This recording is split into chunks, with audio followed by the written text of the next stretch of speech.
Double the buckets and double the Dutch. Double it up. Okay. Double the buckets and double the Dutch. Double it up. What is he doing? Doubling up. What is we doing? Doubling up. What is he doing? Doubling up. What is we doing? Double it up.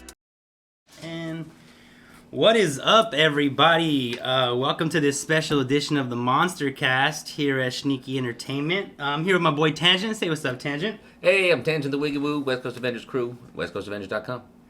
Yeah, and we're in the middle of the day. I know y'all are used to seeing us at night when the monsters like to play, but hey, my boy Tanjint said he's a day guy. So we're going to do it during the day. We're just going to jump right into it, man. I know you drove through traffic to get here and shit, so I don't want to keep you waiting any longer. So I'm going to just start off how I always do. All right.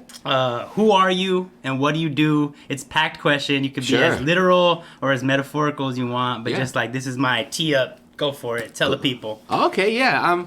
I'm Tristan Acker, also known as Tanjint, also known as Wiggy Woo, also known as Tanjint Wiggy, also known as Wiggy, Wiggity, Mr. Wiggy, Mr. Wiggins, Tanjint the Wiggy Woo, Tanjint Wiggy, Tanjint Wiggy Woo. There's like a lot of different fucking permutations of how you can say my different monikers and names.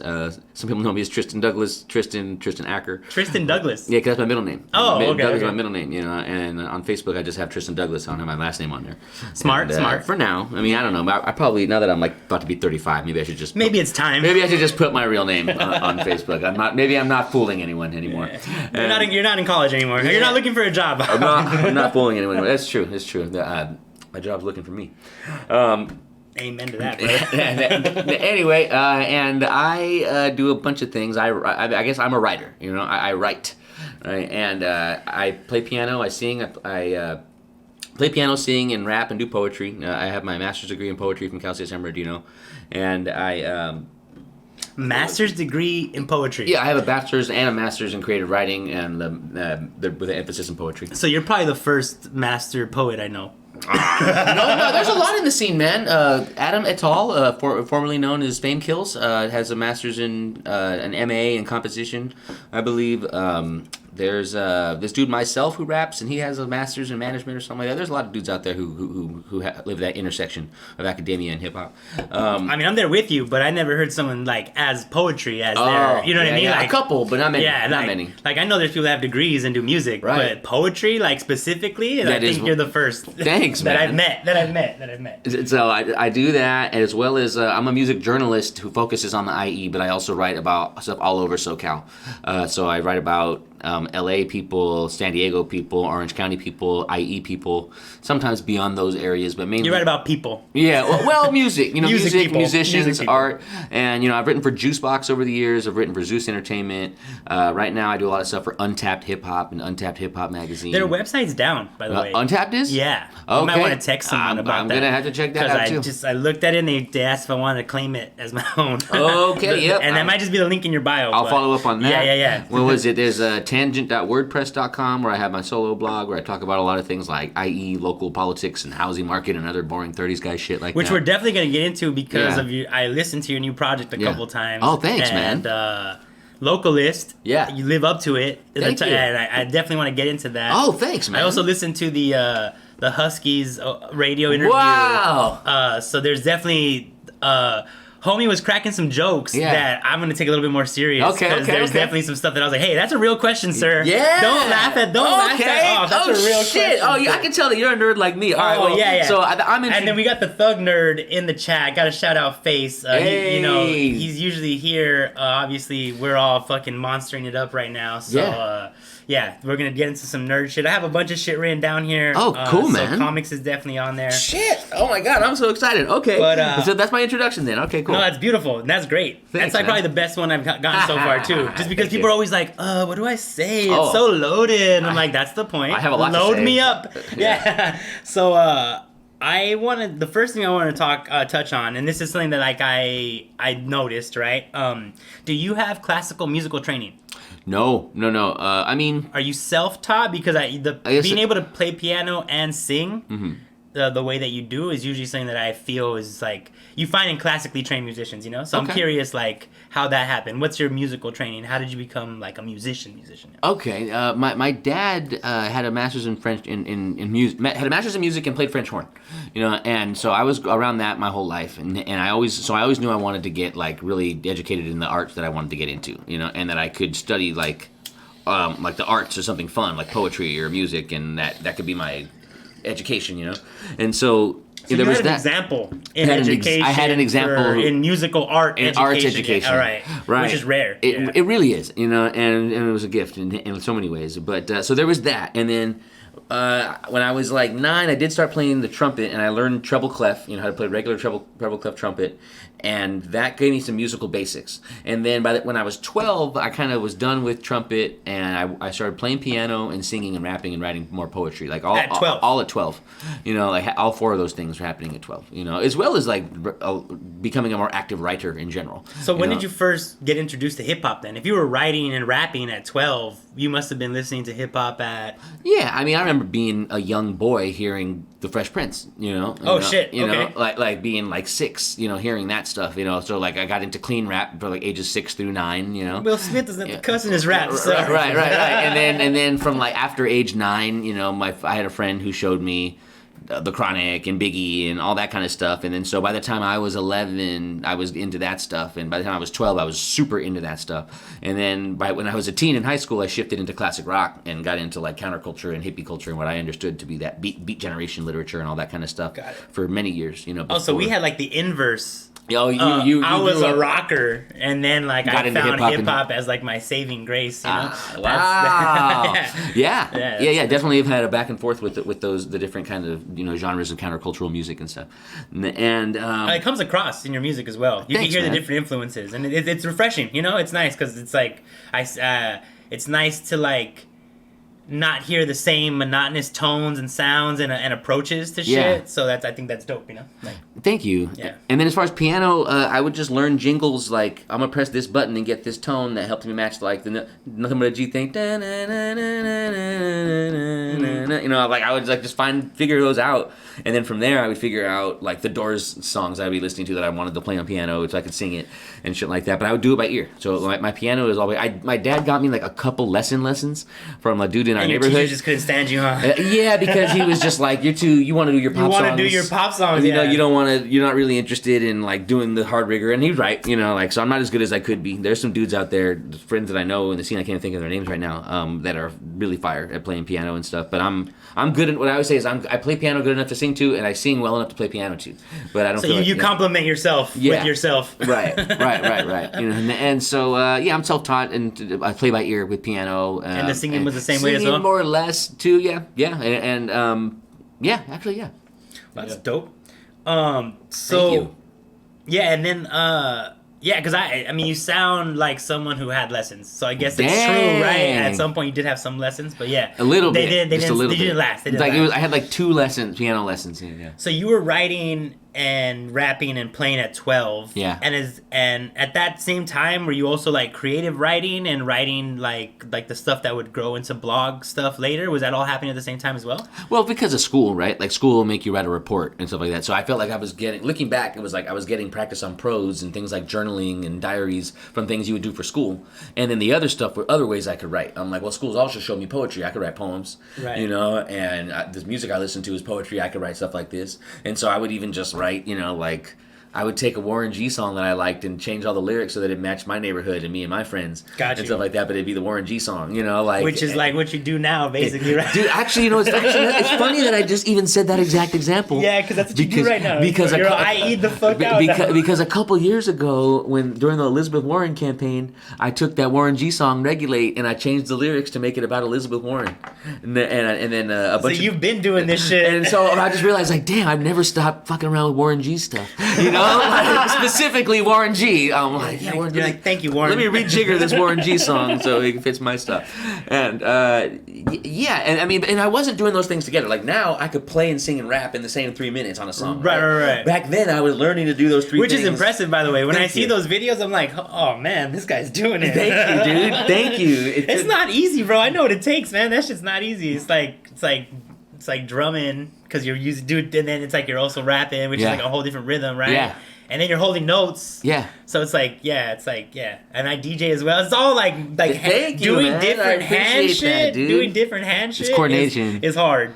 And Yeah. then singing and hitting notes and keeping and being on point with it's not easy. So when I see it, I appreciate the craft. I'm like, Dude, okay, thank you. This will put in the time. That's very kind of you. Thank you so much. I mean, you earned it, bro. You earned it. Thank you. I'm just telling you what you worked for. Oh, thank you, man. And at this time, were you into comics? I'm guessing all this shit was happening all at the same time, Yeah, right? so, I was really blessed. My Nino and my Nina, my godparents, who are also my Theo and my Tia, I didn't even realize that they were taking me to comic shops and Comic Cons when I was like a little boy, when I was like ages 4 through 8. Oh, you were a Comic Con baby and didn't even know it? Didn't even know that like my Theo and Tia, who are younger than my mom, were taking me to things like that. Because they always liked it. Like my Tia liked Lady Death and Vampirella and cool sexy comic stuff.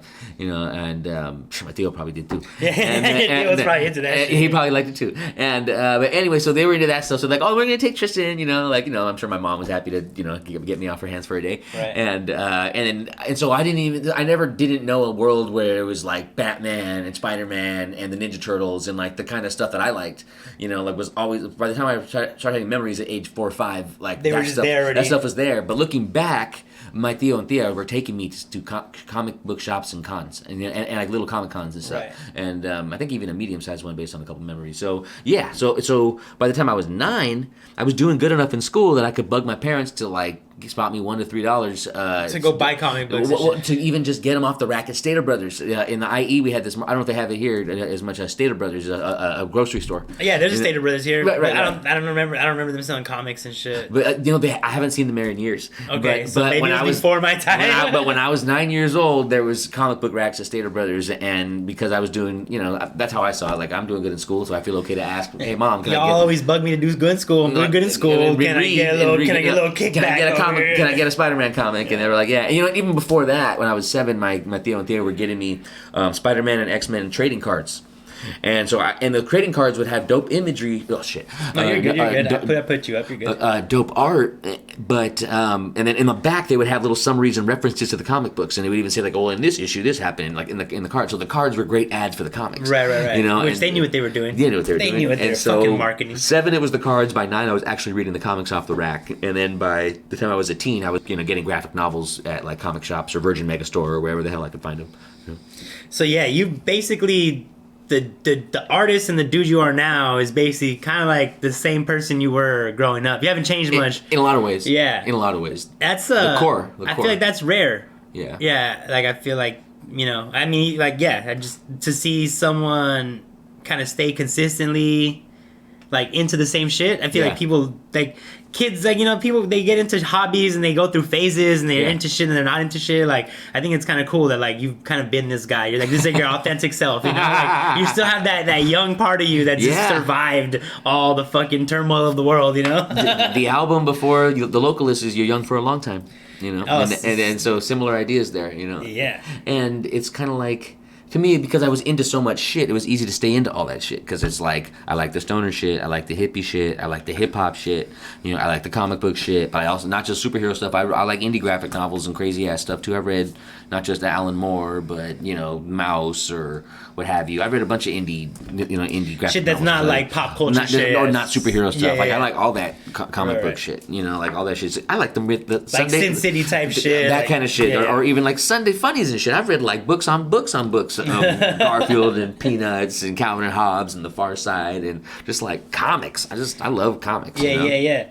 No, honestly, I got into comics like later. Like I was into superheroes because who isn't as a kid? I had toys and shit, but I don't think I'm still barely getting into like buying books and reading comic books and shit. I was always like reading books, but never like illustrated shit.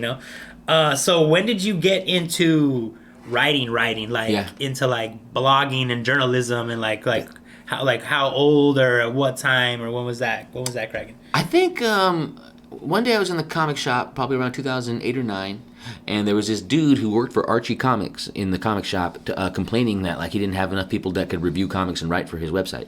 And I must have been 22 And I was like, hey, I'm getting my degree in English at Cal State and San Bernardino. And this is your undergrad at this point? I was an undergrad still. It took me 7 years to get my undergrad, which is why I was so happy to do the master's in 2 after. Fucking Van Wilder over here? It took 9 years to get both degrees, but that sounds way cooler. Like, oh, I got the master's in 9 as opposed to I got my bachelor's in 7. Right. So there was another incentive to do that shit. But it was fun as hell. But anyway, I was an undergrad, and I overheard this Archie Comics rep, saying he needs reviewers, and I was like, dude, I got you, And then he's like, we can't pay you, but we can approve you for press passes for Comic Cons, right? You're like, that's kind of like payment, bro. So from 2010 through 2012, I went to all the Comic Cons I wanted to for free with a press pass but he was called First Comics News. It was the outlet that Archie Comics had started, like a little like a little offshoot that they could cover their own comics and cover other shit. And so I was like a way to push comics and shit in general, like the whole scene, raise it up, like create a publication that says, hey, this is what's popping in comics. Like, yes, right, exactly, because that doesn't exist. Or right. I mean, it was just like pre-internet social media blow up, really, right? And I didn't even read any Archie shit for them. I just read the shit I was reading. I was like, I'll just write about the shit I'm already reading, And they're not paying you to read Archie shit. Right. So they're like, that's fine, because at least that legitimized their website, because now there's other it's not just Archie shit, right? Right. There's people that are like covering Batman and other shit on there too. Right. And so I got a press pass for 3 years, writing reviews about comics. So that was kind of one of my first like real consistent dipping my toe into the pool of like, I'm gonna write reviews on shit, And it was easy. It became easy to me. Yeah, because I mean, you already like the comics, and you had to read. So which is where your name came from, right? That's right. Exactly. Exactly. So. Blog, what happened with Zues? Okay, what was it? It was a 2-year contract as far as what they paid me for, and I don't know. I knew that I heard that the guys that owned it, because I actually worked only through Alex Reynoso, the graphic designer, who I worked with for years. He's gone through a few different names with different companies. Right now, he goes by Monocle Firm, and you can find him on Instagram at Monocle Firm or at Monocle Collective or both. And Monocle spelled correctly. He's an amazing graphic designer who does really good work for a decent price quickly. It's actually nuts how good he is. But write that down. Yeah, Alex Reynoso. Yeah, he's fire. And you and I know each other well enough. You could easily get me to get him for you. And what was it? He used to be more IE center based, but now he's Palm Springs area based. And I should stop giving his business out. Yeah, right. He's still IE, repping IE hard. Okay, that's a good point. So yeah, he's fire, and he helped me get that contract. He told them about me when they needed content, and he helped. He's the one who designed how the website looked and stuff. And so I worked with him, and I never actually met the guys. I think one time I got invited to a barbecue and I couldn't make it. I never actually met the guys, but I heard that they own. It was all via online and shit. Yeah, I just dealt with Reynoso, and I heard that they own some food trucks and they own some other businesses, and that they were into hip hop, and so they wanted to have a hip hop outlet, which is what I helped with. And then less than a year after the contract with me ended, the website shut down. But I'm grateful for the time that I had there. I got paid consistently for 2 years, to blog for them mainly about IE hip hop. It was great. No, yeah, and you got paid to do what you wanted to do, which is like that's the American dream, baby. It was pretty fire. But after 2 years of that, I needed a break, and so I took a year off of hip hop blogging, and I came back in February with my show, which is Tapped In with Tanjint, which I do with Untapped. Which I saw that. Right. I was going to ask about that. Perfect segue. Okay, so what is this Untapped? So it's my comeback to music journalism. I found it was challenging to write 20 articles plus a month, for Zues. And I was actually doing something pretty similar for Juicebox before, but that was for no pay. That was just me doing it, at a partnership with Dice, who's awesome. And King Dice, shout out. And owner, proprietor of Royal Gambling Club and Juicebox. But anyway, I took a year off and really wanted to get back to talking a lot about IE hip hop and broader SoCal indie hip hop, but especially IE hip hop, without having to write 20 articles a month. And so I was kind of manifesting that, and literally Untapped and Productive Culture came to me. Both said hey, we'll produce a pilot season for you. So I've been getting to do that, just like these two production companies are coming together to help me, make that happen, Isn't that crazy when you just put it out there? Yeah, it's like I would just told the universe, this is what I want. This is what I want, and I'm down to work for it. Yeah, I want to come back with a podcast. I don't want to come back having a blog. I want to come back with a podcast, or a YouTube show, rather, in this case is what it is, Right. And I mean, it's all the same shit. I think so too, but respect to the homie JMKM from Productive Culture who says this is a YouTube my show with him is a YouTube show. I'm like, all right, respect. All right, that's what he wants. If he's producing, that's what He's producing it. It's a YouTube show. He's producing it. Yeah, exactly. You got it. It's a YouTube, yeah. So, and then maybe he doesn't want to be fucking niched into a podcast, right? Because a lot of podcasts don't have a visual portion. Like, Right, the ones that correct. do, and then tend to he do better, is but, correctly getting on D and I to he wants us to turn the stuff into audio so we could make it a more conventional podcast content. So we got to. I mean, is there a lot of visual components to it? There is in the current version of it. Actually, both versions had a big visual component. So the first Like where stuff that you wouldn't understand what was going on if you were just listening to it? So JMKM and D are giving me a 6-episode pilot season, right? And the first 3 episodes were me and the Thought. And the Thought was in Pomona, but now he's in Oklahoma. And I picked the Thought. The Thought, Jack Maybe. Yeah, I know him. Yeah, he's he awesome. did some shit with Shaco Spiel, right? He does stuff with so many people. Yeah. He bald, heavyset dude, or Yeah, okay. baldish. And maybe he's grown his hair out since. he has it's a like little short fuzz. fade, like close to the. Yes, absolutely. Yeah. And he's a really talented dude and a really interesting mind. And what was it? So I had him on the first 3 episodes with me because I knew he also listened to a lot of I.E. hip hop and that we could cover a lot of material. But I learned that was like not the downfall, but a challenge, a learning curve. Something for me to master. Unexpected challenge. Like that, if I'm not just vlogging, I'm actually having to talk with someone else, then it's like I have to cover less stuff so that I can let him talk, so that I could talk as much as I want to talk. It's like, so now you gotta kind of have to condense it Yes. and make it more bite-sized and shit, yeah. I just cover less stuff, because by the 3rd episode, I think we had it to a better rhythm where we were only covering like 5 things, and over the 45-minute episode, and it was like way more manageable. And it's a time thing. Right, it's 45 minutes. Every set. Yeah, Okay. I mean, the producers are cool. Like we've gone into an hour before, and they were cool about it. But I could tell what they were going for is something tighter, 45, which to me is still pretty luxurious. 45 minutes is still longer than a half-hour episode. And half-hour episodes now these days, a whole 30 minutes is actually longer than the 22-minute episodes we actually grew up on because commercials would take 8 minutes. So, now that I'm rewatching X-Men '97 and shit, I'm like, these episodes are are so short as hell. Yeah. Like the animated Batman, I'm like, dude, I can get through a whole season in like a couple of hours. Yeah. What the hell, bro? Like, that's wild, man.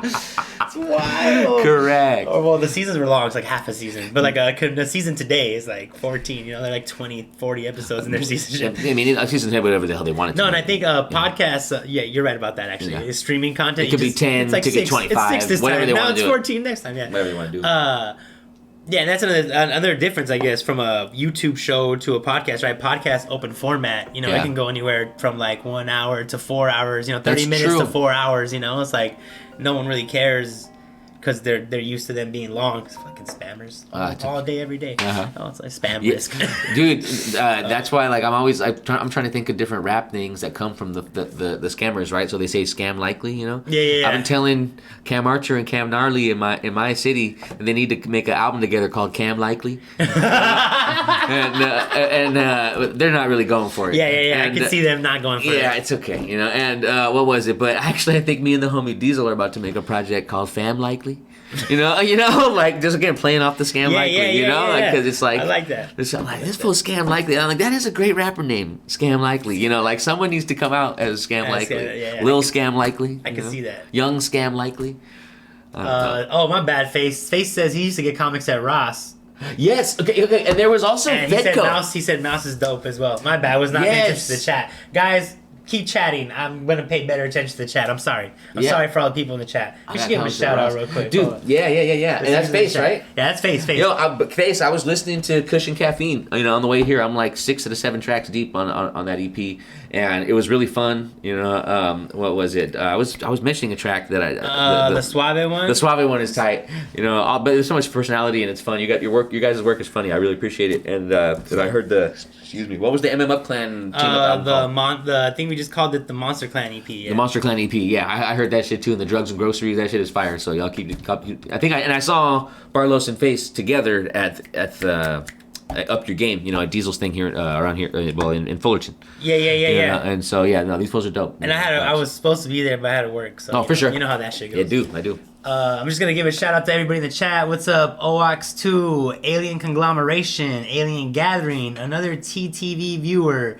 a service stop, And Edelina, thanks for joining us. If you have any questions for Tanjint, make sure to ask. Oh yeah. So we've covered. Let's see. Let me check my list here. I've read Chew. I read the first issue of Chew. That was a weird ass comic. Yeah. Chew is like this detective who, like, he gets clues, he gets visions of what happened from eating a piece of something that's at the scene. Oh, So he has to eat some gross shit. that sometimes. sounds crazy. Yeah, it's gross, but it was a creative idea. Wasn't there a DC guy who ate like hair or some shit, and he would find? I think he came out in the Doom Patrol. He would eat like shit from the sink, and that's how he'd be able to find people.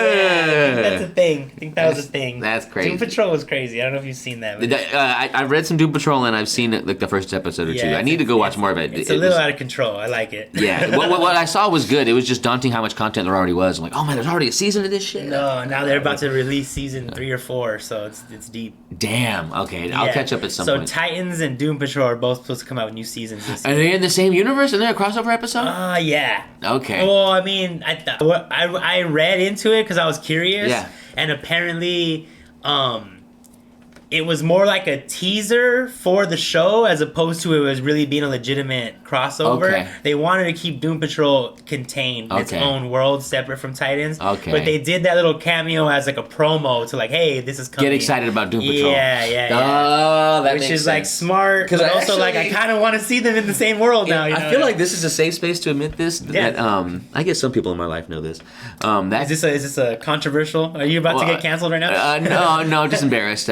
What was it? That Titans show on HBO is like one of my guilty pleasures. Yeah. You know, because it's not really that good, but it's good enough to like have on in the background or to fall asleep to. It's like it has the right amount of fan fate, like, you know, the right amount of fan service. Mm-hmm.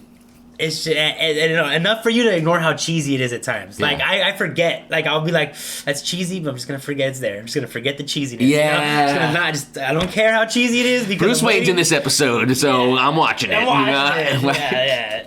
And he's like not even a great Bruce Wayne, right? Like you could never imagine that dude being Batman in his cowl, right? Like you could never see that guy being. Oh no, Batman. I can make a case for this dude that they have as playing Bruce Wayne in the Titans, man, because he has an Adam West vibe to him, but he plays Adam West Batman, older and more serious. Yeah, and I really dig that. But see, Adam West in the cowl was like a joke. Have you seen the new Batman? The Batman? Yeah. Okay, I feel like the way Robert Pattinson looks in that, the way he aged, could look like this dude. Okay. Who is Batman in the Titans, you know? Okay. And so I'm like, I see what you're building, DC. All right. I see what you're building. All right. Yeah. When you put it like that, maybe. I mean, I am usually high, deserving all this stuff, but but that is my thought. I mean, I'm with you, bro. I'm right there with you. It's good. Horrible Bruce Wayne, though, but he has an accent. I think he does the Adam West accent. You know, what was it? Oh man, he talks like he has like this rasp, but that has like his spacing and tone. Yeah, he tries. He's like imitating Adam West. He's doing the Adam West thing. Nah, honestly, I think if Face could be here, y'all would be going off. Dude, I'm just realizing, I'm like, I gotta come back with him. No, he's way more. I could come back at night sometime. I didn't realize that was what it would take to get the whole squad. No, yeah, because during the days, like I could do it, but the whole squad, yeah. Okay, I'll come back. Because people work and I'll come shit, back for the squad. Yeah. Well, and we haven't done our full Multiverse of Madness spoiler episode. Like we haven't actually done that yet, so maybe you come back when we do that and we just make it a nerd that episode. Would be fire. I was gonna say episode. This is me and you, but I could come back with Sean from West Coast Avengers, who's a huge nerd too. Oh, he's nerdier. His nerd level was 1,000. I saw my little reader was like beep beep beep beep beep when I was watching the Husky. Yeah. Oh yeah. No, he's super nerdy with it too, and so I could bring him and meet up, and we could do one with your whole crew. That would be on a Monday night, because that's when we do Monday night. Monster Mondays. Is when we could do that sometime. We nerd out. Yeah. Yes. Okay. Now I know. Now I'm learning. Yeah. No, it's cool though. Yeah. These are more like I like. This is cool too. There's two variety shows we do, Yeah. right? We have the one where it's like everybody has a segment and it's more like a Tonight Show type deal. Yeah. Like, all right, now here's our next host or whatever, and then we have a guest, right? But then this is more like I want to do a deep dive on this person and really Sick. like tease out all the shits, right? Sick. And that's why I get you 1-on-1, like Yeah. So get you high, you know. hell yeah, man. So the other thing, so now the episodes I'm doing right now of Tapped In with Tanjint, with Productive Culture and Untapped Hip Hop is a panel with me, Calligraphy, the Homegirl Moni, and Mr. Sham from West Coast Oh, I Avengers. know Moni, yeah. Yeah. And we're just reacting to 2 music videos per episode. And one of them tends to be IE, and I try to make sure that there's something from a woman in each one too. You know, what was I think the first one we did, but another reason I'm glad we have Moni, like, we at least have some other perspective as a diverse panel. You know, that was even honestly Jack from there was the thought who really made me think about that when I asked him to do the show with me. He was like, yo, like one of the most important things is like you need to immediately start figuring out how to include women into this because we can't be another all guy podcast situation. You know, and I'm like, you're right. So we did 3 episodes, me and him. You know, but we still made sure that we covered women and stuff. And then now I got Moni on the panel, and we try to cover a diverse broad spectrum of people as well as still with some centering on the IE. That's why I was trying to push Bonnie to do her pod because I mean she says she has all these episodes already. That's a unique feminine voice in fucking hip hop that could be powerful. And she's from everywhere too. She's been in the Yeah. IE. She's been in LA. Yeah. She's dope. I'm a huge fan of hers. I've written about her work as well. And what was it? So Tapped In. Tapped In, the panel show now, and 4-people panel reacting to 2 music videos. And so how many episodes out of the 6 have you done? 1 with like that. So I've done 3 with me. So 3 with me. So there's 4. Sorry, 4. there's 4 So of you the have 6. 2 more. 2 more to do. But me and Dee have been talking about finding ways to continue. There's some, I shouldn't say out loud. Don't say that if you can't say it because people are watching. I was gonna say, people no. watch this shit. No. But we also do exclusives here because we get high and forget that people are watching. I'll say this carefully. I'll just say this carefully. Like some people whose names I won't mention yet have talked about helping me produce other versions of other shows. I have a lot of shows that I would do. Like I would do a show where me and Sean talk about nerd shit. Mr. Sham from West Coast Avengers. I mean, with a different guest Not Baby each time. Sham, not Little Sham, but Mr. Sham. You know what? But he's been Baby Sham in the past. But it's been a long time since he was Baby Sham.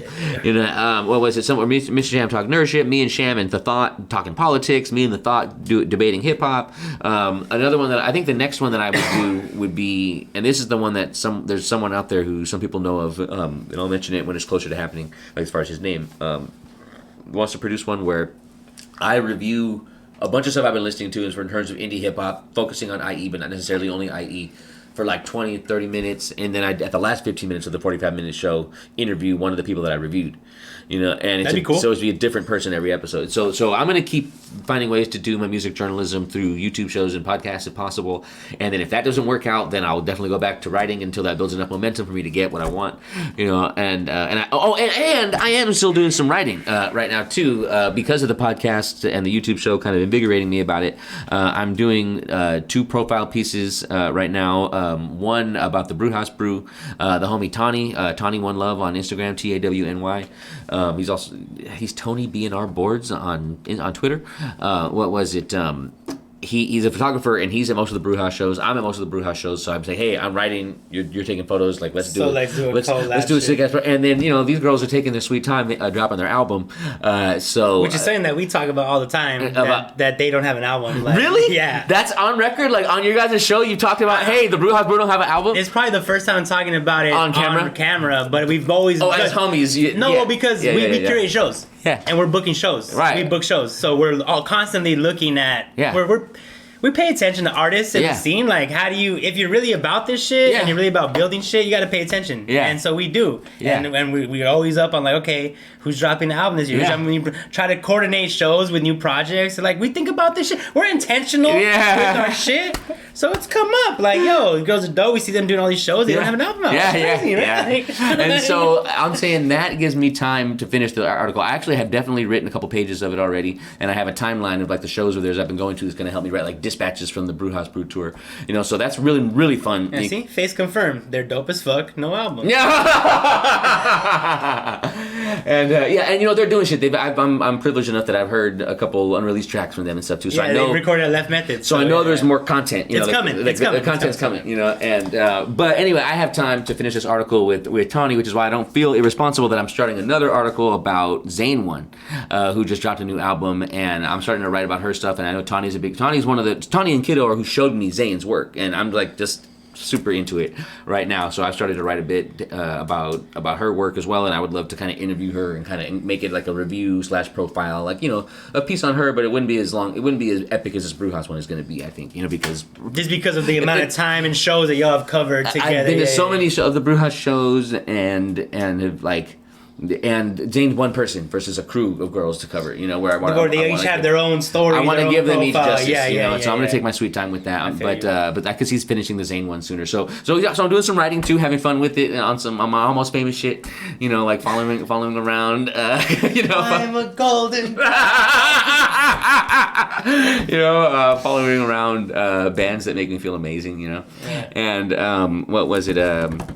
Yeah. So yeah, that's the music journalism. All right, so let's just recap real quick. You're still putting out this Untapped with Tangent on YouTube. Tapped in with Tangent. Tapped in, my bad. Untapped's the production company. Yeah. Tapped in with Tangent on Untapped. Yeah. You got it. I'll send you that. For Okay. you have a little drop. Yes, please. I would love that. Yeah. And you're writing like you're kind of selectively writing about people that you fuck with. Yeah. That's cool. Yeah. Then you're doing dope shit right now still in that realm. Yes. Thank you. Yeah. All right, cool. Yeah. All right, so now moving on, switching gears. All right, that wraps up that. Hey man, I'm pretty methodical with my madness. I am too, man. I am too. It's like, well, you know, it's When's your birthday? I'm a Gemini. Oh shit. Okay. Yeah, Both June birthdays. 14th. Yeah. Okay. Crazy. Yeah. So let's talk about the Localist. Yeah.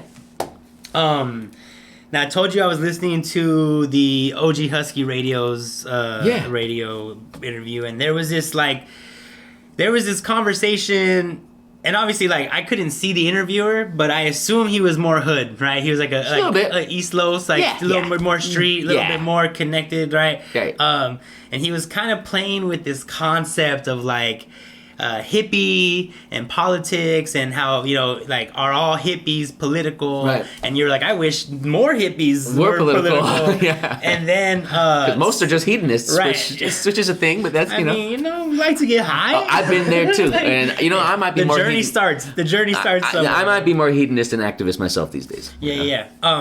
I like to. I mean, we'll get into it. We can get into it. I have thoughts on that. Yes. There's a reason that we have to do that. Yes. To recharge. But go ahead. Yes, exactly. Okay, we agree.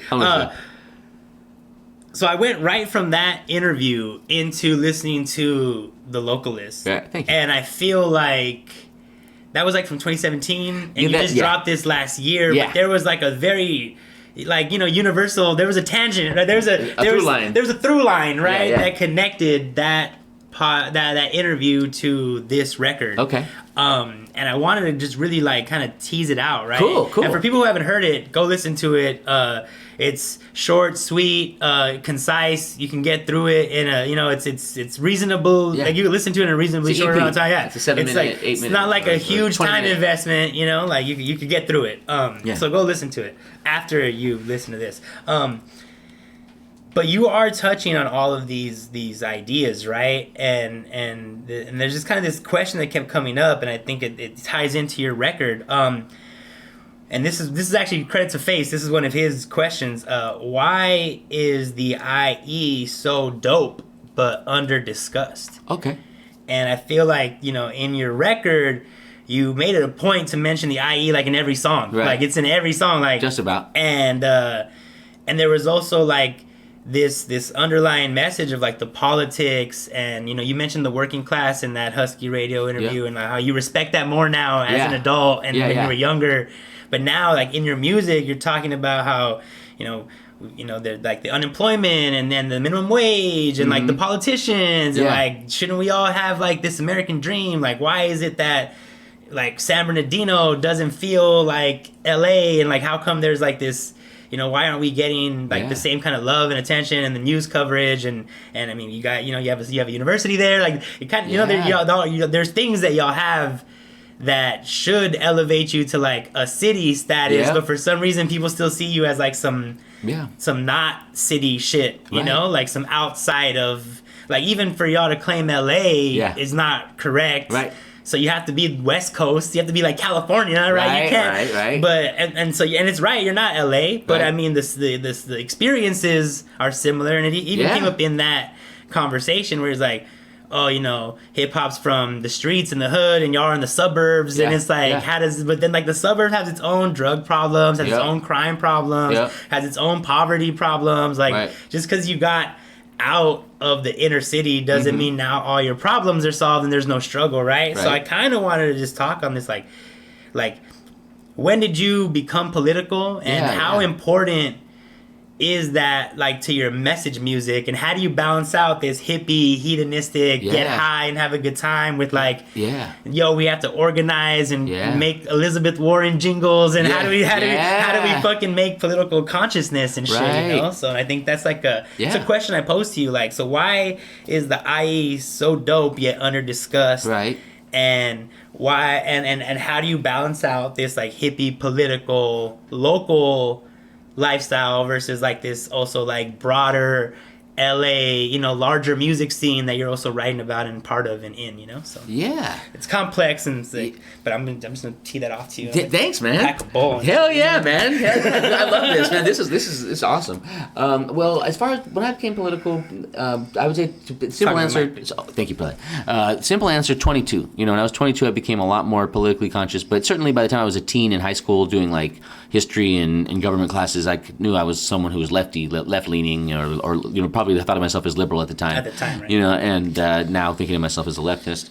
And something I think about a lot is like my friends' politics came from things like System of a Down and Rage Against the Machine, and Noam Chomsky and Naomi Klein, and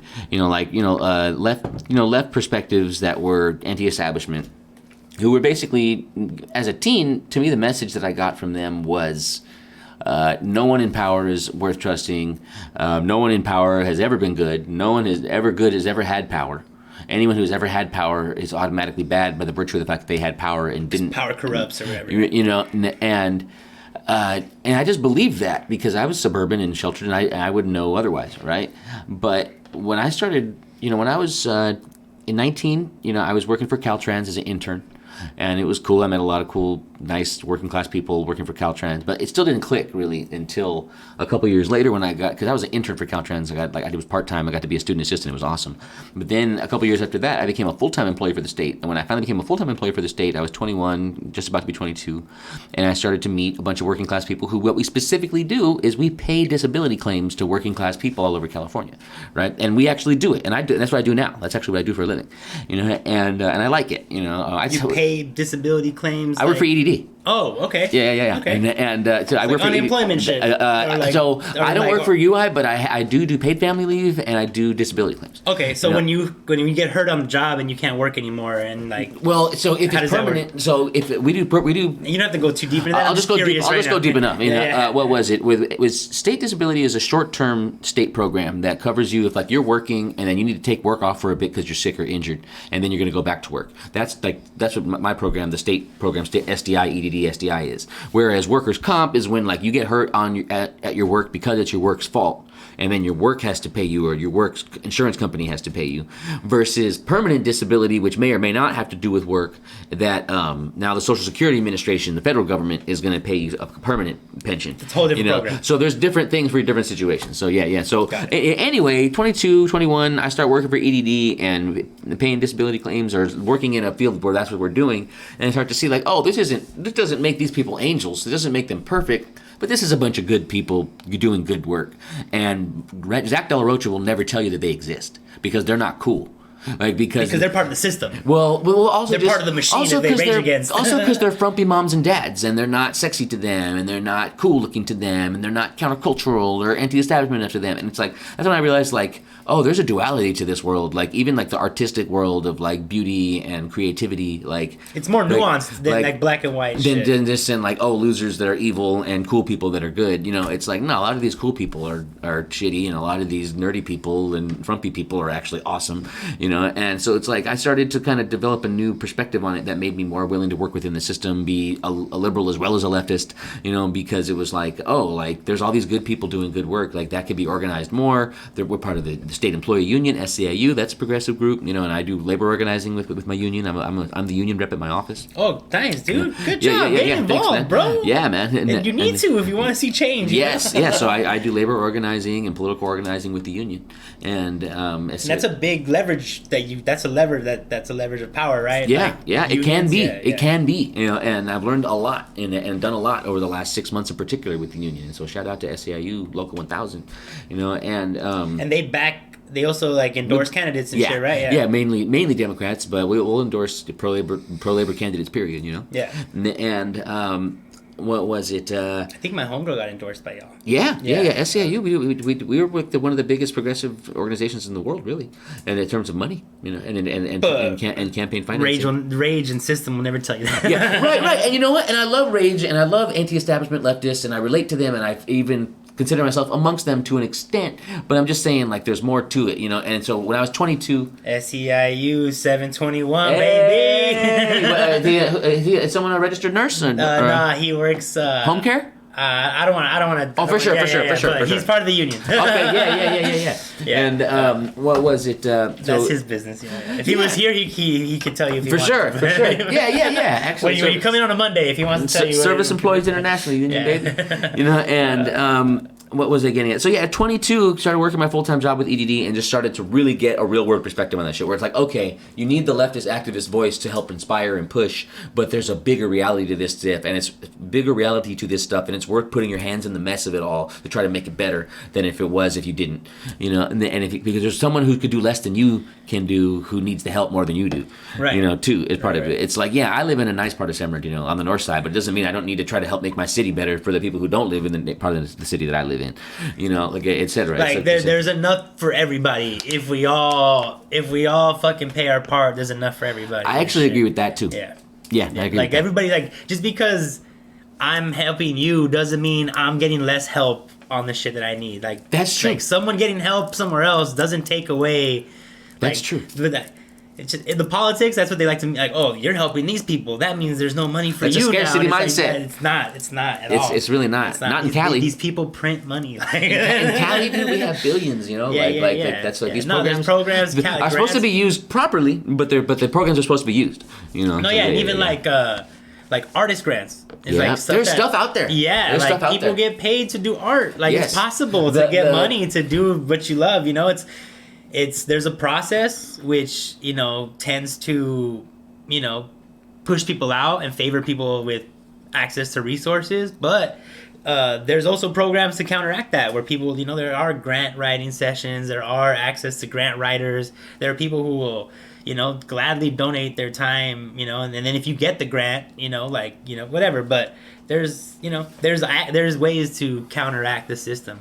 But I like the fact that we're getting into this conversation on this platform because I'm sure you do as well. I listen to a lot of political podcasts where these conversations of like, oh yeah, we need the activists out there pushing the government, but we also need people working in the government to make sure that when the push happens, the laws that they need to actually sign are right there, right? So, but those conversations don't happen on like pop culture podcasts usually. Yeah. Like, I feel like our scene or the people in our circles, these are the conversations they try to stay away from. Like, because it's not cool to be willing to work within the system as an artist, and so that's why I have fun with that. Like on bio on Localist, says they like state disability was cracking is the wiggity all up in the building. It's a government facility. Ain't nobody feeling me. I talk about reality. I'm like joking about it, like I know this is not what you want to hear. But like this is my reality that I live, and I'm like It's a very it's beginning the first of a few albums of mine that's going to be very like 30s guy albums where it's like a guy in his 30s who's lived a bit and works a regular job and has that, and it's trying to tell you that this is also a fucking route that you could take in life, and it can be cool still, and there's more texture to life. There's just life is a very textured thing, and there's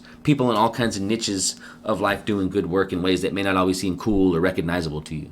No, and I mean that especially like, I mean you're an activist, I even feel like maybe even people who don't know you from the music side probably see you and don't realize all the work that you're doing like behind the scenes when they're not seeing you. You know what I mean? I used to talk about how I used to do a lot more activism when I was in my early 20s, and I would go like knock on doors for campaigns, and I would show up to local political meetings, marches and protests, go as well as going to the city council meetings and all that kind of stuff. And in recent years, I'll do more things like if people ask me to play at like the May Day event or a Juneteenth event or something political in the region, then I'll show up and perform, and then it's like I get thanked at those things as if I'm doing all this work. Like when I go show up as an artist and perform at a political thing, they're like, oh, thank you so much for lending your voice.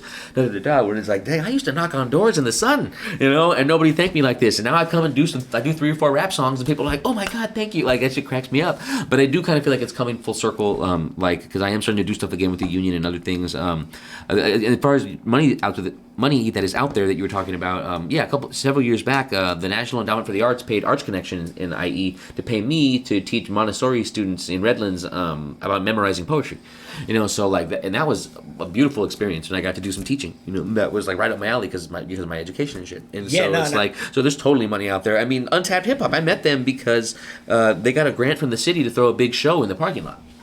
And in a parking lot at their school, at their college. Oh, he says L.A. County Clerical. Yeah, hell yeah. I used to be office tech. My first 10 years with the state. So I was clerical too, and I liked it. I liked it a lot. But I actually like my current job even more, and I like the labor organizing even more. Yeah. But I think it's important to have these conversations and put them out because I feel like. For 2 reasons, right? There's people our age who need to know, like, hey, these conversations can also be cool and sexy, and you can have them over a beer and a bowl. Yeah, totally.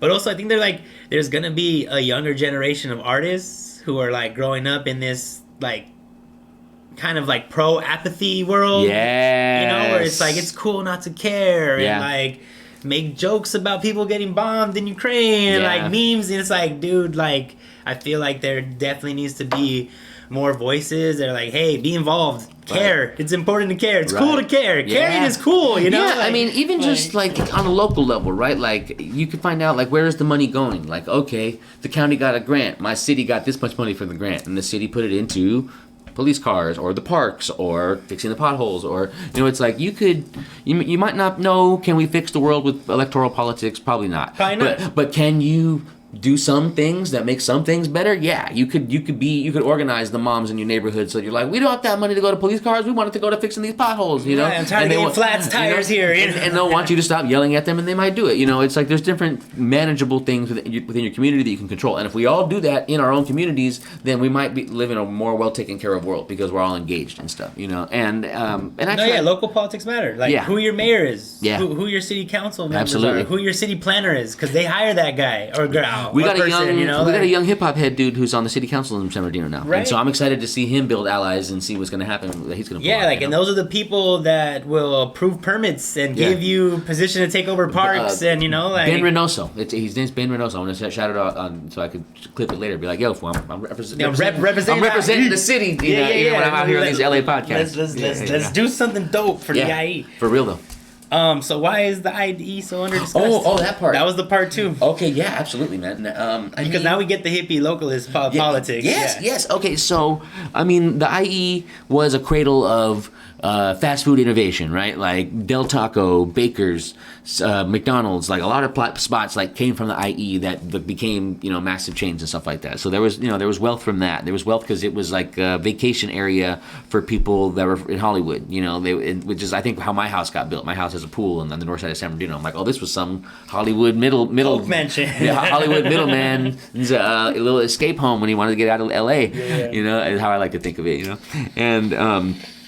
And so it's like there was that, right? But we had Kaiser Steel Mill in Fontana. We had March Air Force Base in Moreno Valley. We had Norton Air Force Base in San Bernardino. Different economic things happened over the years to change that. So like under Bill Clinton, they did BRAC, Base Reallocation Committee, where they were, it was post-Cold War, so the Clinton administration was like, we don't have to spend so much on military, we could shut down some military bases. And they shut down. That's a good thing, right? It is. That's another way politics is complicated. It's a good thing. It's a good thing on like a national level, because you're like, let's de-escalate war, but it was bad for the IE. For the IE, because that was 2 hubs, Norton and especially the March Air Force Base, the one in Mobile. And I mean, that's the kind of shit that we bitch at Republicans for now. Like, oh, y'all are making these backdoor deals to keep these fucking bases open and bring steel mills. Community. But that's their constituents that they're fighting for, right? Yeah, you understand. The constituency. That's what I tell people is like, look, even if you agree that all sides are bad, you should be part of an interest group that's acting for your interests. Yeah. Because everyone's part of your, because everybody is coming up with their bucket like, hey, we need some resources, and so like you should make sure you're in the line. The arts sir? Yeah, dude. The arts? Like, can you get some money for the arts, please? I love where you're coming from, dude. And what is it? So there's the money so that they close down BRAC. Oh yeah. So closed down March, closed down the March Air Force Base, the Norton Air Force Base, the Kaiser Steel Mill through NAFTA, through different things. Which is also Clinton, right? Yeah. You know, right? You know, like so, like these things that that were good internationally, weren't that good for the IE, and so there's that, and we've never really recovered from that, and so like we got hit harder when the recession in 08 happened. We got hit harder when. A lot of people lost their homes and shit. Like, yeah, absolutely. During the housing crisis, all that stuff, it was really bad. I had some homies that lost their shit too. Really bad in IE, and it also moved. You probably know LA people to us. There was people who were like their story started in LA or Orange County, and now they're by us because they needed to go somewhere cheaper. Right. And so you had this whole influx of like culture there too, right? Right. And so I do consider it part of the larger Los Angeles metropolitan area, but it is the IE. And that's why I always have such affinity for the east of the river and the Brewhouse Brew and those circles around them, as well as the 626 homies chamber records, like because it's like I relate to them so much as part of like the east side of we don't live on the beach, we're east of LA, but we're still like Latino American people who are kind of English centered, who are into hip hop and pop culture. And, it's like there's just so much in common there, and I've always just seen so much affinity and seen myself in their work. I feel like that with you guys too, especially with the humor, and now the nerdiness as I'm learning more about y'all. Yeah, and it's funny just how we're all separated, right? Because technically this is like Southeast LA, so like you called us East LA. I didn't want to correct you, right? But because it's not we're not East. This is not East Los, homie. I almost meant culturally. No, but there's all these as far as regions and like when we're talking about like where we impact locally, right? Yeah. Like I consider the Southeast LA region where my sphere of influence and where I organize, right? So like that's like Huntington Park where you're at, Southgate, Bell, Cudahy, like kind of like the 710 and the 10, like everything, like so there's all these regional shits, and then these guys are from like South Central, which is like more like here we go. Mid City. This face is from Mid City, West Side of South Central. Wow. So he's not on the beach either. Right. That's the hood. But he's also not East LA, right? Okay. You know what I mean? And he's also not a Sela dude. So it's like And then Barlos is like Los Feliz. Okay. Echo Park. Like that's Nela, right? That's Northeast LA. And those guys are not technically East LAers either, right? So that's like so there's like LA is like there's all these regional because it's like huge. beefs. Because it's like what 8 million people here or some shit. And it's just there is also like different things culturally, right? Like in this area specifically where I'm at, like we have a huge influx of different types of Latinos, where it's like Guatemalans, Cubans. You also have like a huge a Lebanese population right here in Bell, where they like have a whole like section that's just like.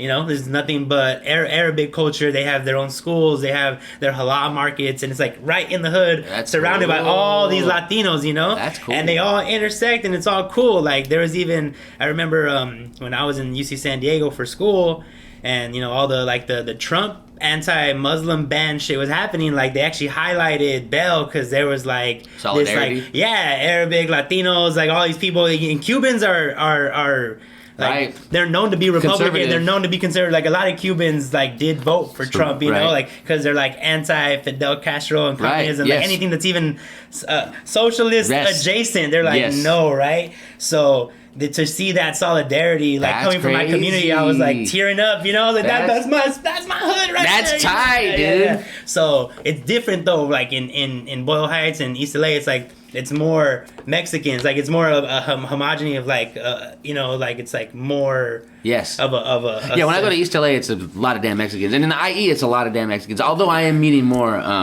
people of different Latino origins. And then that's also like an issue where like a lot of those other cultures feel erased, right? Because people just consider, you're all a bunch of Mexicans. It's like, no, sir, I am from El Salvador. Right.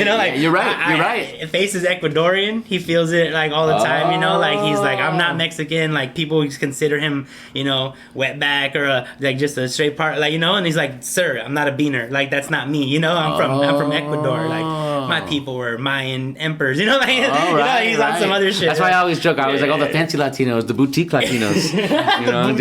The ones that get awards in New York, you have your Puerto Dominicans and Puerto Ricans, the ones who get to win Tony Awards and shit. It's just there. It's this and we have our own infighting, our own anti-black. The ones that get to make Pixar movies. Latino culture is not homogenous, you know, and Right. and the way it interfaces with African American and black culture is also like different, right? Because there's a lot of Afro Latinos who kind of just like deny that they even are African, and there's a bunch of there's a lot of like anti-black colorism sentiment that's from like colonial times. Yep. And then you have like in South Central where you have like gangs that are like kind of along race lines, and you have that kind of interaction as well.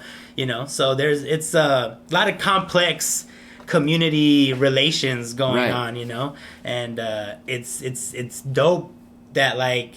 I feel like the IE doesn't really suffer from that. Like San Bernardino and I can't even think of any other IE. Rialto, Fontana, Ontario. All of them, there's like we're the IE, We're like we kind of all like we're all trying to have this movement over here where like we compete with LA, and LA's over here trying to compete with each other with themselves and stuff, So I find that I feel like that's its own movement, like the IE movement. Yeah. You're Noah James's and like your festivals, like your Thought Fest and like stuff like that coming out of there. There's like an IE movement that comes from this homogeny that y'all can like experience as like the outsiders, that outsider mentality kind of like bands you together, I mean, it does kind of feel like in the wake of things closing down, like things like Serious Cartoons and the Vibe, like venues that we had that would kind of allow different niches in things have closed because of economic reasons and stuff, but we've almost come together more as a community. Now that you said it, we almost are more homogenous in a good way, where it's like we all are on the same wave. It's like Noah James in particular has helped like a godfather, make all the tribes linked, like everybody is like tied to one another. Like Mondo the DJ has Grizzly State, Noah James has, the Common Ground and Be Majestic and all the different brands that he had, Brick to Your Face, and what was it? Diesel has Up Your Game. What was it? There was another one I was thinking. But anyway, everyone has these different brands in the IE, but they're all rather linked at this point. There's all kinds of like, 60 East. His Thought Fest brand is pretty, linked up with Noah's Brick to Your Face these days. It's they move in tandem and make moves together. And I think that Audio Dope is an example. Like 60 East has been throwing Thought Fest there. Noah helps him throw Thought Fest, and so now Noah gets to throw Audio Dope there. But I'm still seeing 60 throw Thought Fest related events like the Reverie Bruja show he did, or the Veil of the Wonder and someone else show that's about to happen there. So it's like, okay, now they're both just trading off that venue, and so it's like we're coming back because we've come together, right? And again, I'm working with Untapped Hip Hop, I'm working with Productive Culture, I'm working with damn everybody, but especially on those things, So yeah, you're right, man. There is a unity there, and how you're saying under discussed. I mean, you're right. There's a lot of under discussion because it's an impoverished area, right? Like compared to like San Bernardino has a high poverty rate compared to other cities. It used to be worse. It's actually like gotten better. It used to be like 30% poverty rate. Now it's like 15%. And but half. That's actually pretty good. Yeah, but there's still bad, major 15 challenges. 15 is a lot. Major challenges, and the city only has 230,000 people. Yeah. So when 17 people get shot in a 6-month period, it's actually a pretty big chunk of the 230,000 people. It's not even 250,000 people there, right. And so that's why the murder numbers look so huge because we don't even have 1 million people, right. And so we have violence challenges in downtown and other areas, and we all know those things are connected, right? Poverty, all that stuff is violent, education. So it's all like that triangle of like. You go to Pomona, which is one of my favorite IE LA cities. It's the IE LA city, So it's like the gateway. It's like and so I'm there a lot, because I love both a lot. They have an arts budget. That's why they're able to, do things with Judah One and make Judah One the poet laureate, and he absolutely deserves it. He's awesome, and but it's like San Bernardino doesn't have. San Bernardino's so busy putting out fires and trying to solve crimes and stuff like that. They don't even. It's not even on the radar to be like, oh, let's do it. Let's have a poet laureate. Let's do. Like I tried to get on the arts council years ago and it didn't work out. But like. It's so under prioritized because it's also the resources aren't there. So that's a big part of why the arts are lacking and are under discussed in some ways, in the IE compared. But I do feel like we're making headway. Like, Noah James is huge. Triz is probably one of the, as far as numbers wise, one of the biggest dudes in the IE and even biggest indie dudes that I know. What was it? 60s Thought Fest brings, people like Benny the Butcher and Griselda and Ciroc and amazing huge acts to our backyard in Ontario. I feel like you're saying, it's a movement that's absolutely building steam. And I'm pleased with its progress. And that's another reason I invest in the IE. Why my shows are heavily about the IE. It's like I'll bet on the IE because we're gonna keep growing. No, yeah, and I hope. Hey, this everybody in LA. Let's learn, bro. Let's come together. If LA came together, bro, we can do stupid shit. If for LA real came though. Together, For real bro. though. Come on. But I mean, it would almost be. Impossible. How would that even work? I mean, LA feels together. I mean, it's so massive. I mean, even the little boroughs having their thing is so cool. Like I played at Bananas, a month what is it? Last month, 419. I played at Bananas 419, and I didn't realize. I'm playing there next week, actually. Hell yeah, dude! And I didn't realize until I was there, this is as black of an area as the areas that I usually play in are Latino. Yeah. I'll usually be in ACLA or the IE, and it's heavily Latino. Right. And with a smattering of diversity of other people. Whereas I'm here in Lamert, this is a very black area, and there's a couple Latino people, people I brought mainly or something like that. Right. I'm like, oh, but that's cool, and I'm like, oh, well, they like me because I'm all high pitched and that. But no, as soon as I was doing some good bars, they were loving it. I was 4 bars in, and people were digging it. So it was awesome to be received in that different cultural context, and. What was it that you said that you made me go off on that tangent?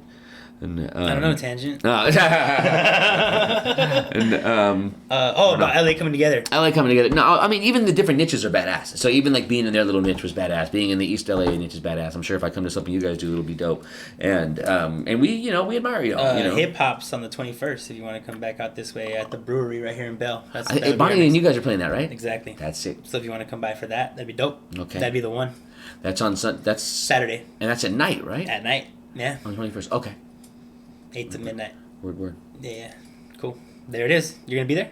What was that? I think I'm gonna be at the LA County Fair in the day. Okay. So I'm not sure what's gonna happen. All right. I won't hold you to it online, so you can't be held no. accountable. If I had no plans that day, I would just say, I'm not gonna BS you. And what was it? But no, I'm not sure how the day's gonna go fully. For sure. Well, that would be the one to figure out how we do it over here. That's sick. But really, we bring people from all over because that event started. That Face's brainchild that started in Glendale, really, right. at the Golden Road over there. That's fire. Yeah, and we brought LA to Glendale. Hell yeah. So it's really, we bring people from all over. So it'd be proper for you to be in the house. That's fire. What else did I want to talk about? Well, you brought it up kind of randomly, but not really. Your squad, West Coast Avengers. Oh yeah. Yeah. Give me the spiel. I mean, I heard it on the Huskies, but I want to hear it too. Yeah. So West Coast Avengers were like a nerdcore hip hop. I mean, it's funny. Nerdcore is a sensitive term these days because in different regions it has different connotations, right? And so there's been a couple years ago when I kind of started using the term less. I saw the controversies about a lot of nerdcore shows on the East Coast that didn't have a lot of diversity on them. They didn't have women, or they didn't have black people, or they didn't have certain LGBT representation. Whereas I don't think that's the case. When Just a bunch of white people doing nerd bars, or what? Yeah, and or white and Asian, but without black and Latinos, and I never really seen that on the West Coast. On the West Coast, all the nerd shows I've done have plenty of black people and Latinos and white people and everybody, And so still, I saw that happening online and saw backlash to nerdcore happening. So sometimes I say nerd rap or nerds that rap. There's a lot of different ways to phrase it. But, we rap about Star Wars and Disney, and some of the dudes, Sean is into anime, so a lot of his bars have anime stuff in them. Some of our early records, and even my first album with Ross Josh, or my album with Ross Josh, the Inland Imperial, has samples of different things like Dragon Ball Z or Star Wars or stuff like that, and that's not new, but there's people out there, friends who have given us kind of some credit in building a certain kind of lane for nerdcore that kind of presents a hippie nerd lifestyle, which is a lot of what we're about, especially in our work as a group. Well, that's West Coast Avengers, westcoastavengers.com. We have 2 albums. One's West Coast Avengers, the other one's The Inland Empire Strikes Back. And then me and Sean are on... Sean is the other main rapper from West Coast Avengers, and me and him are... I'm all over his solo stuff. He's all over my solo stuff. Now, he's not on the Localist, but he's on all my other solo albums. And what was it? And then I have a project called Guardians of the IE that is me, produced by the homie Cash. And it's sampling things that's on the Guardians of the Galaxy soundtrack, and it's pretty nerdcore. And Sean's on 2 songs on that, so it's and Sean's on the cover of it with me too. So it's kind of a West Coast Avengers side project, Guardians of the IE. And my next album that I'm working on, that I'm really trying to get finished, is Stone Nerd. So Stoner with a D at the end. Yeah. You know, and it's going to be, like... Stoner nerd. Stoner bars. nerd. Yeah. You know. I wonder what it's going to be about. Yeah. And I'm working on an animated video for that, working on another visual for that, working on finishing up the my verses are done. I'm waiting for 3 features. And then the album will be done. So I wanted to drop it in the summer, but we'll see how it works out. Cool. You heard it here first. That's just done. About to get done. Yeah. You ready to drop by the summer, That's hopefully. the idea. I was going down your Instagram and I came across this thing. You've been competing for 7 years. Oh, yeah. And you just won something. Yeah. You want to like highlight that real quick? Sure. So I mean, I've done a lot of contests over the years. I've done freestyle tournaments, as well as acapella battles, as well as performance contests. But this was the 16-bar rap competition that Project Blowed, Abstract Rude, Keep the Feel put on at the Flow and Tell festivals. And I've been doing it since 2015. One time I got to the semifinals, which was round 3 of 4. There's usually 4 rounds. And another time, most of the other times I get to round 2, and then lose. What was it? But I've never won the whole thing before. On March 23rd, Characters Pomona, Ab Rude threw a show where I got to compete for the 16-bar rap competition money belt, which is like a side version of it. It was only 3 rounds instead of 4. So I not only got to the finals for the first time, but I won the whole thing. And it meant a lot to me because I have a lot of respect for Project Blowed, like the musical heritage of what Project Blowed is. I consider it like a West Coast Wu-Tang network in a lot of ways. Abstract Rude, I think, is one of the dopest to ever do it on the mic. I'm a big fan of his work. And Sean and Ross Josh from West Coast Avengers were into him before I ever was, and they showed me his work, and they were always correct, that he was super dope. And then, the Flow and Tell festivals, the 16-hour rap competitions, history of champions. I mean, it's been sick-ass people like Beyond, like Namek, like Joaquin Daniels, like Destruct, like Hazard, like sick-ass fools, like people that I really respect as MCs, people that I saw do dope shit, when I competed against them. So it's a huge honor, what was it? And I like this contest because it's Talk to the mic, please. I like this contest because it's themed. Like you get pre-assigned beats and pre-assigned themes and topics. So in this one, round 1, this is all kind of connected. Round 1 was No Way Out. Round 2 was Uphill Battle, and round 3 is Resilience. So they're all kind of like the theme is kind of rising above, and so it was really cool to write on that. And what I've been telling people, I probably shouldn't be giving out the secret sauce, but I'm a nice guy, is like I used to write to this contest like it was intellectually hitting the topic like from every angle, but now I mix that with hitting with some battle lines because people want to see you also take out the person that you're trying to eliminate, and so now I simplified my style, added some attack lines in there, but still hit the topic in an intelligent way, and I think I was able to win it that way. And what is the difference? Because I've been in like 1 or 2 battles and I hate it. I just like I can't. I get offended really easy, and I don't know how to like disassociate from the shit that's being talked. I'm just like, how are you gonna say that shit to me and then try to hug me after? Hold on, give me a second to cool off. But like, what's the difference? So you've been battling for a while now, but what's the difference between like battling and making music, and like how do you separate those two things? And like, obviously, it sounds like you just incorporated them in this last win. Well, that's why I like this one. The 16-bar rap competition that Abstract Rude throws. I like it because it's more about intellectuality. It's more about like hitting the topic. Like if I just attacked you in this 16-bar round, you would have lost. I would have lost. But I have to mix the attacking with hitting the topic. So it really is about the theme with some clever bars about like, you fools are silly. I'm super silliest. Whereas straight up, and I've done like in the freestyle battles, I've just like freestyled about you, and just dissed you. But even with that, I try to keep it fun and funny. I'm having fun with language. I'm having fun with references. I'm Colossus at the Jedi Temple of Ossus. Just getting stupid with having fun with it. For me, because it's like I'm not big on being mean, but I am big on creativity and rising to a linguistic challenge. I am big on like writing to an assignment or rising to an assignment's challenge, and I love words and I like to show off my facility with language, right. And so it's like I would whether it was the freestyle battles or acapella battles or whatever, it's like how can I be clever? How can I make this art?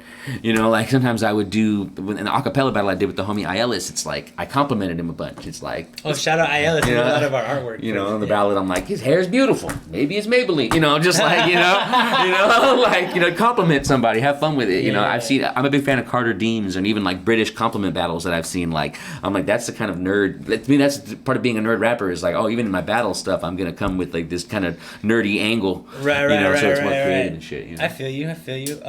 There was actually some stuff that Face was saying here. Ethos is Oblivion, yes, absolutely. Ethos and Ashley Dominique, yeah. Yeah. Oh. Yeah, how do y'all know Ashley Dominique?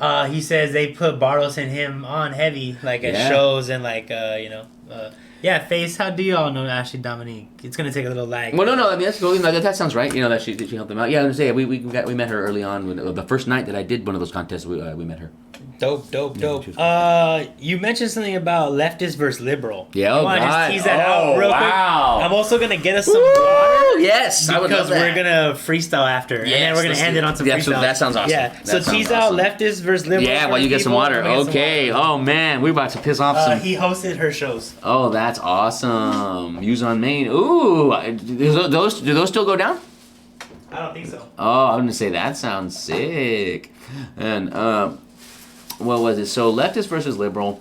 Liberal. I mean, there's a lot of ways to put it. But you could say that. Damn. I mean, a leftist would say that a liberal is concerned about more surface level changes like diversity, like making the cops women and black people as opposed to changing what the cops do. And then, I think a liberal would say that a leftist is less about being effective and more about saying the most correct thing possible. And so, I mean, that's kind of like the shit talk version of each of them. But, I mean, how is my charitable version of each? I guess, leftist is someone who's like, the whole thing needs to get structurally changed. Whereas the liberal is like, let's make what good change we can within the system that exists. And frankly, I think that the situation on this planet, in this country, is so dire that we need to do both. I think we need to improve on what is there within the system, while also trying to structurally change the system. And it's not perfect or neat, and it's not always cool, to try to do that within the system shit. But I think that people require our help to that extent. I wish I can go on about it, but I feel like I was succinct. So, where does neoliberal come in? So, or a neocon? Neoliberal and neocon are almost the same thing. Neoliberal is kind of like a laissez-faire contemporary version of economics that kind of ties in like a worldview with an economic view of like, let the markets decide and let the markets run things. Like Reagan was both a neocon and a neoliberal, with how he ran the economy and how he wanted the economy ran. And we know what happened with that. Yeah, and I've seen some other interesting cracks in this, right? Like people say like liberals push this kind of LGBT agenda, whereas leftists are more concerned about redistributing money, to poor people, and also even in that being willing to kind of support a more conservative worldview to say, hey, shouldn't it just be about getting the rich to give us money? Why are we freaking people out? We're talking about trans stuff and LGBT stuff and racism and racial justice. But I personally think that's another reason I'm a leftist and a liberal myself. I think that all those causes need to come together, and I think that we need to be about material redistribution. Intersectional leftist, Intersectional leftist. I'm gonna write that down. That. Or a leftist - liberal. Intersectional.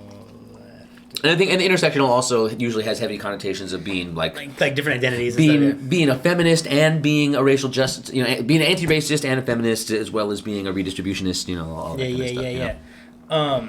I guess the way it usually gets easily expressed though is in policies, right? Okay. Like leftists are like, if I feel like the Medicare for all shouldn't be a question anymore, right? Like higher education,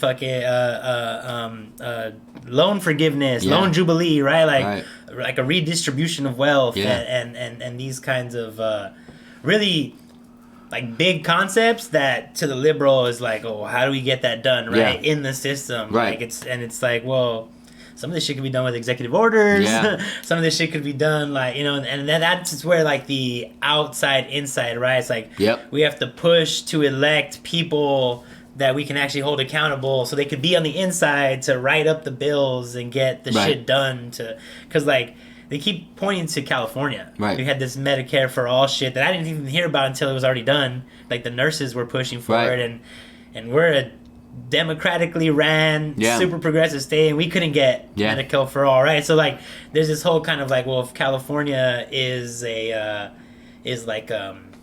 you mentioned this on the Husky podcast too, like people are starting to look to us as like the future, right? Because we're such a large economy and all this. But like, if we can't even do it, then what kind of hope is there for this like national Medicare for all? Now they're attacking abortion, and, like, voting rights, and it's like all of these things are anti-left, you know. Yeah. And the liberals seem to like not be too jazzed up about it, you know. Oh, what was this? That's awesome. She's in LBC. Yeah. I love Long Beach. Long Beach is the shit. Talk about progressive people over there. Yeah, man. Yeah, So there's like, I think like when it comes down to policies is when really people get tease it out, right? They're like, oh, I'm down for that, or I'm not down for that, or that seems like it's impossible, and it's like... And that's part of the paradigm too, is like the leftists will dream up the thing that sounds crazy, and then over time it'll become a mainstream thought that even liberals are sharing, you know? Right. And so that's the reason I feel like it's stupid for us to like let leftists to hate on liberals so intentionally, and liberals to hate on leftists so intensely. Like, it's a symbiotic relationship. Like, we need the energy and the inspiration and the idealism of the activists, but we need the practicality and the maneuverability, and flexibility of the person in the system. I think the part where it all falls apart though is in fucking foreign policy and like regime change and war and funding and like the Israel-Palestine thing. That's fair. And like pretty damn fair. South America, Central America, and coups, and like, I think like at that point it's like, okay. Well, I mean, if you want to come down to that, no, I'm just saying. I was gonna say that motherfuckers just need to actually show up and vote during primaries, because like that part. Say that again. Because we could have. I campaigned for and donated to Bernie in 2016. I worked for, I campaigned and donated to Warren in 2020, but then when Warren dropped out, I donated to Bernie. So I think I supported both of Bernie's runs, right? And he probably is the only candidate who had a chance that was also reduced regime change kind of foreign policy. I think Warren would have been good on those issues, but I don't think she would have been as good as Bernie on those issues. That's how cynical I was by the time 2020 came along. And but.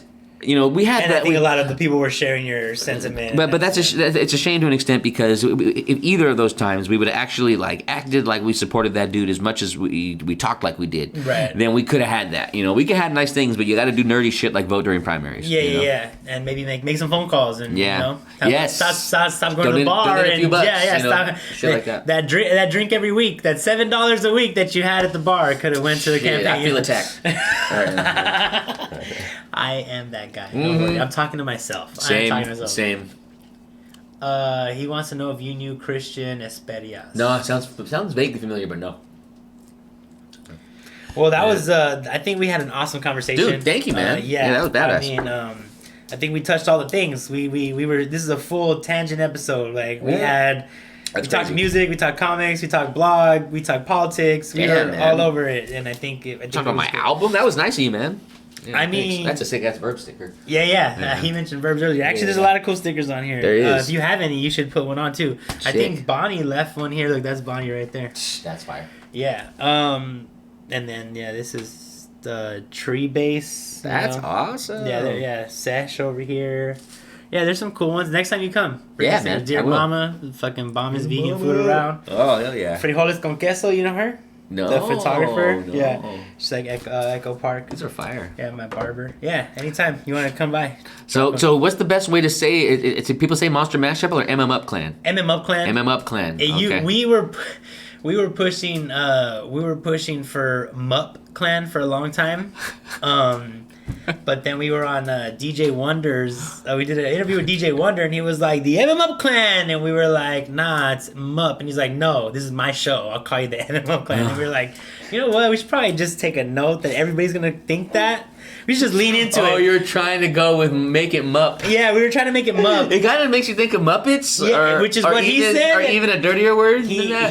He definitely brought up the Muppets.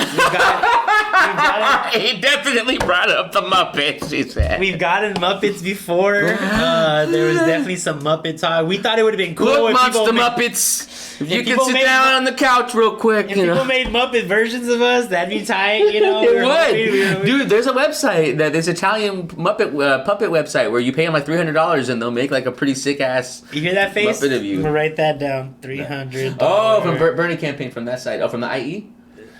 Oh, he's probably laughing about the Muppets. And why am I putting on the headphones? Oh, because we're about to freestyle. Oh, okay, I should. All right. Yeah, cool. but 30 at a time Muppets. Yeah, so it's the MmupClan, Monster Masher Clan. Yeah. Yeah. All that good shit. All right, let's see. Check. There we go. Okay. Oh, that sounds lovely. Okay, cool. Yeah. I'll be close with it. And then I'm gonna throw on a beat. Do it. Courtesy of Bartles Got Bars. He got us some beats today. Okay. So if you don't like them, that's his fault. All right. Throwing my boy under the bus. That's Okay. what we do out here. We monsters. No, I'm playing. Yeah. Should be dope. All right. And ready? Yeah. Make sure it doesn't blow our ears out. Here we go. Tanjint, Shneaky, Monster Cast. That's how we're gonna end it out right here. Okay. You can start whenever you want.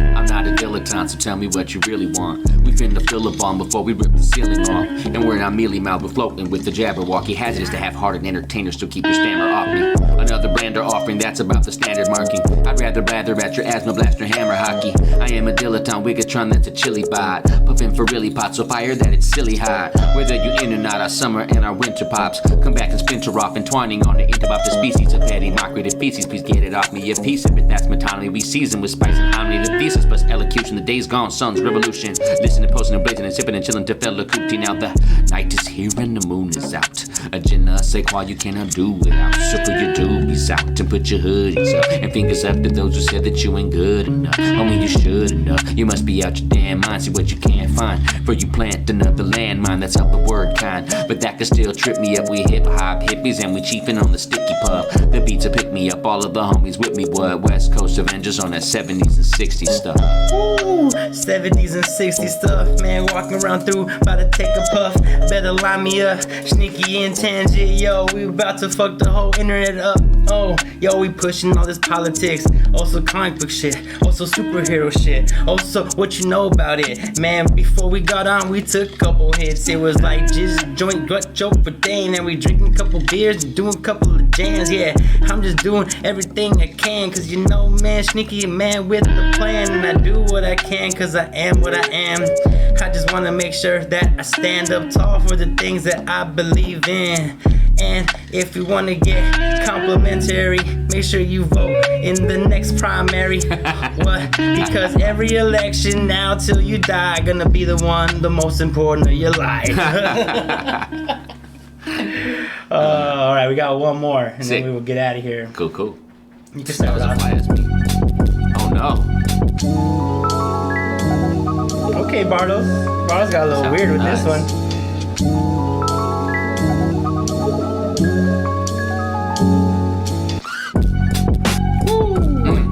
What you gonna do? Oh, Shneaky coming through. Oh, this is the Monster Cast, fool. Ooh, what you gonna do? Shneaky coming through. This is the Monster Cast, fool. Hit him, Tanjint. Because I rap tight, hard like stalactite. MCs is getting baptized, the trap and boom bap guys. Cause I'm blessing them, you're coddling, caressing them. This is an S&M, but you can still submit to me a history of international magical man of mystery. I'm Grant Morrison, coursing through the veins of Rick James. I'm Stradivarius mixed with Shorty shit stain. We make the hits bang every time we spit things. A cornucopia in I.E. California. We social distance, but we don't have homophobia. I was utopian, now I'm utilitarian. Can't save the world, but might just help the proletariat. You're so hilarious, the weight I'll help you carry it. Pack a ball, I'll match it in the hatchet, we could bury it. MCs get verklempt at unfruitful attempts. They like an ale, uncarbonated, sour root Oh, ale uncarbonated. Meet me at Border X Brewery. Man, we be going ham. Yeah, man, smoke me a doobie. Yeah, you already know Shneaky is yours truly. I keep it 1,000,000 on the flow everywhere I fucking go. I'm just trying to help you grow. I'm just trying to help you be everything you fucking need. When I come to your community, homie, I'm planting seeds. That's right, yo, I'm trying to blaze trees. If you didn't understand that, you should get these. A couple of MDMA tablets, or maybe just a couple of mushrooms in the tea. That's right, yo, I like that psychedelic study. Trying to make sure you know the water's muddy. But man, even the lotus rise from the swamp. And everybody knows enlightenment's what you want. If you come through keeping your energy so right, me and my crew, we show you love, that's right. Keep it tight, Man, do it all night. That's what we came to do. This isn't a fucking fight. Yo, what's up then? Tanjint Wiggy, West Coast Avengers, MmupClan. Monster mashup, you know we crushed the hash up. We do this and we rockin' like some heshers. What is the lesson? Yo, we here with the messengers. Whatever, sir, some veterans with beverages. Good choices, Barlos. Yeah, Barlos, good shit. yeah, When he yeah, comes yeah, back in here, pack a bowl for him. Well, that was Thank you fucking so tight. much. Yeah, tell the people where they can find you, all your social medias, fucking websites, Twitters, whatever you want to do. Tanjint Wiggy on Instagram at TanjintWiggy. WestCoastAvengers.com is the website. If you look up Tapped In with Tanjint on YouTube, Tanjint spelled Tanjint, Tapped space, yeah, Tapped In with Tanjint. You'll find the 4 episodes that are up so far. My blogs at tangent.wordpress.com. You could find what else? My music. If you look up "Don't Spark the Blunt Without Me" on YouTube, and it'll pull up, like a lot of my YouTube content of me and West Coast Avengers. On Spotify, Tanjint Wiggy, TanJint space Wiggy. Also West Coast Avengers. Also Guardians of the I.E. Those are the ways you can find my music on Spotify and Apple and the rest. Yeah, and go listen to Localist. I was Thank dope. you. I dug it. And if you're into fucking high mind political bars with some fucking shit that you can laugh at and cry to and vibe to, it's all there, man. It's all there. Thank you. You can find us every Monday night, unless we're somewhere else, broadcasting here on Twitch. Follow the MmupClan right there at the bottom of the screen. I'm official Shneaky on Twitter and Instagram. If you want more podcast stuff, it's Rec Respect Pod. Thank you again, Tanjint, and Thank you. until next time, brother. Appreciate it. And we are... What is he doing? Doubling up, What is we doing? doubling up, What is he doing? doubling up, What is we doing? double it up.